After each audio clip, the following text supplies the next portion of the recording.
ആ അന്വേഷണം CBIക്ക് കൊടുക്കാതിരിക്കാൻ ഗവൺമെന്റ് സർക്കാരിന്റെ ഖജനാവിൽ നിന്ന് പണമെടുത്ത് കേസ് നടത്താൻ സുപ്രീം കോടതിയിൽ നിന്ന് എന്തിനാ സാറേ വക്കീലിനെ കൊണ്ടുവരുന്നത് ആരെയാ? നരേന്ദ്രമോദിയുടെ സോളിസിറ്റർ ജനറൽ രഞ്ജിത് കുമാർ കേരളത്തിലെ ഗവൺമെന്റ് സിറ്റിംഗ് ഒന്നിന് 25 ലക്ഷം രൂപ കൊടുത്ത് ഇവിടെ കൊണ്ടുവരുന്നു. Additional solicitor general advocate Maninder ലക്ഷങ്ങൾ എണ്ണിക്കൊടുത്തിട്ട് ഇവിടെ കൊണ്ടുവരുന്നു.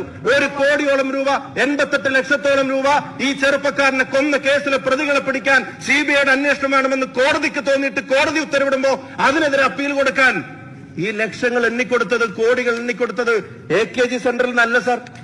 അത് എണ്ണിക്കൊടുത്തത് പാർട്ടി ബക്കറ്റ് പിരിവ് നടത്തിയിട്ടുമല്ല. അത് എണ്ണിക്കൊടുത്തത് സർക്കാരിന്റെ സ്വന്തം മുതലാളിമാരുമല്ല. കേരളത്തിലെ ലക്ഷക്കണക്കിന് പാവപ്പെട്ട ജനങ്ങൾ കൊടുക്കുന്ന നികുതി പണത്തിൽ നിന്നാണ് ഈ പണം മുഴുവൻ ഗവൺമെന്റ് കൊടുത്തത്. ജനങ്ങൾക്ക് എന്ത് ബാധ്യതയുണ്ട് ഈ ഗുണ്ടകൾക്ക് വേണ്ടി?